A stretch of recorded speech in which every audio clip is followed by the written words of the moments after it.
Hey guys, Prowl1701 here, and today we are going to take another look at the amazing Ultrasabers Prophecy. Now, recently, a lot of y'all, if you're familiar with my channel, you know I'm a huge fan of the Prophecy. I'm kind of known as the Prophecy guy. It's my thing. But recently, in a head-to-head video I did, my Prophecy actually lost out to a different saber made by a different sabersmith. But I did want to go ahead and do an updated review on the Prophecy because I can't understate just how amazing this saber is, and it's still easily one of my favorite sabers that I own, actually my second favorite.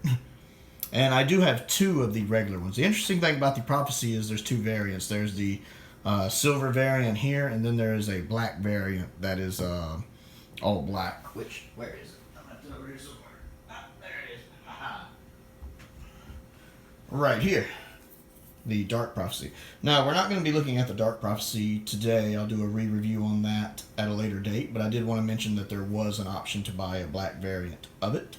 Today, we're going to be looking at the regular Prophecy, which is silver, and I own two of them. And I'm very happy to own them both. There are slight differences between them. Both of them have the CoverTech wheel on the right side. However, this one originally came with the wheel on the opposite side. I had to move it. They have a bad habit of putting the wheel on the left side, which gets in the way of the hand of the, if you're gripping it on the lower side, like I tend to. And the holes right here are on opposite sides. Right there. See how there's no holes there? There are holes there. And whereas on this one, the holes are on this side, and they're not on that side. They're always on the opposite side of where the CoverTech wheel originally came.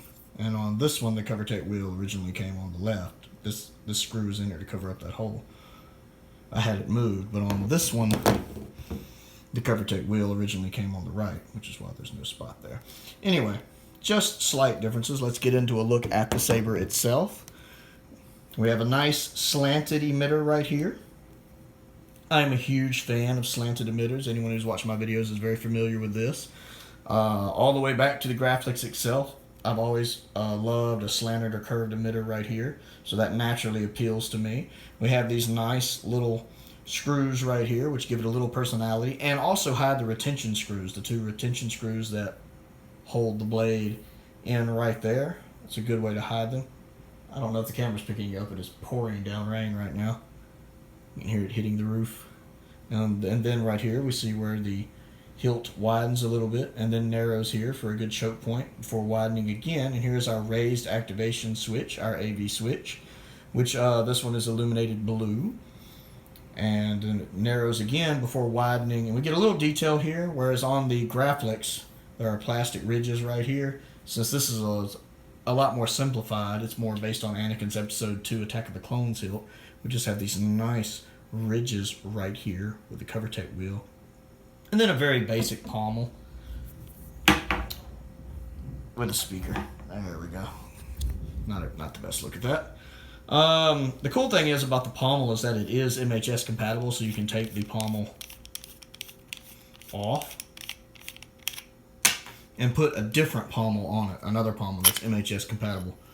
You pull this out, and here is your battery pack. This has the lithium ion setup, so these batteries are rechargeable. You just pop them out, put them on the charger, charge them back up, put them back in, you're good to go. Here is your soundboard. This is the V3 soundboard. Both of these have the V3 soundboard because that was the most advanced soundboard at the time these were ordered. They do have a V4 soundboard now, which I recommend as it can hold multiple fonts. It's worth the slight upcharge for.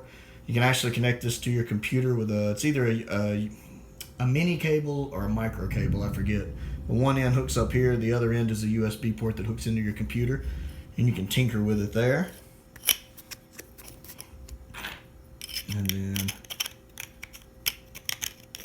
And then you pray that you can get the pommel to screw back in. This one always gives me trouble. I should have used the other one that screws back in better. There we go. Now, let's see. Okay, this one is actually the one in blue. I believe this one has the Adigan silver light. Let's have a look. Now, this one is in Guardian Blue with the blue AV switch. And I have this one in an Ultra Edge blade. I figured I'd go ahead and kind of show the differences between the blades here. There's your pointed tip. And you can see, well, the camera's not making it out. There we go. Now, here's one of the things. This shows up much worse on Ultra Edge. Sometimes if you get a wrinkle or something in the paper that's inside the tube on an Ultra Edge, you get this little wrinkle right here, and it creates this little design that just snakes around the hilt of your saber like this one does. And it's even more noticeable in person than it is on the camera. And that happens way more often with an Ultra Edge, where that's more noticeable, where this can happen especially when you're dueling with the saber.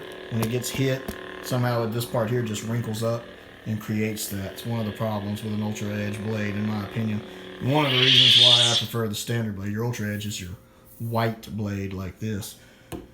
Then you have your standard blade right here, which is the silver one. You'll notice how it illuminates a little differently.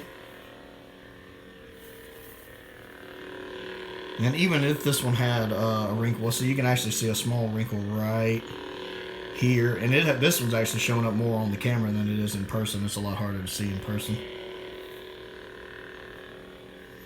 But if you look at them, they do illuminate differently. Whereas this one tends to fill the entire width of the blade completely with the same amount of light. This one has a little more of a core effect. Right here, see the edges look a little different. The blade's not quite as full. And I think that looks a little bit better. Also, the light that shines through the first hole on these. I'm going to point that out. And this one has the silver blade.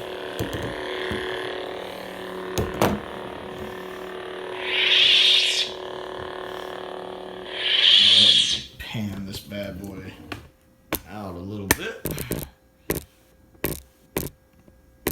There we go. Make sure I actually know where the camera focus is this time. I'm not halfway out of camera. Now, this saber is great for someone like me who's not overly large. I'm a very small guy. I'm about 5'5", and I'm not quite sure what I weigh now. I don't think I want to know. I definitely do not weigh the 106 pounds I did when I graduated high school. But this is a smaller saber, and it's good for someone my size. It's probably good for a lot of lady Jedi and Sith out there, because it is probably more fitting to their frame. And even for a larger person, this is a good offhand saber. If you like to dual wield, it makes a good offhand saber. Now, I tend to grip my lower hand about here with my upper hand about here.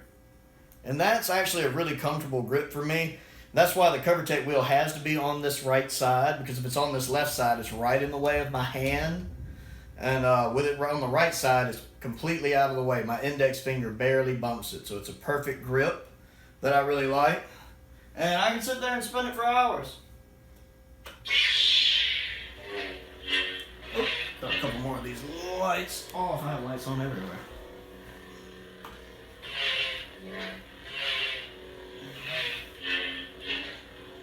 This is the Bane's Heart color, by the way, if you're wondering. It's kind of a nice magenta color, lighter than violet amethyst. But I don't see many of them with it, and it's a color I'm very fond of. And of course, again, this is the other one is in the Guardian Blue.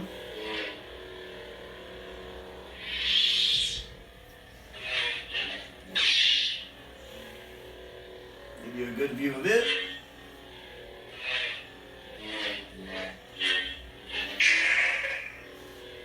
I still say that this is the most comfortable saber I own. These two, well, my 3 Prophecy variants.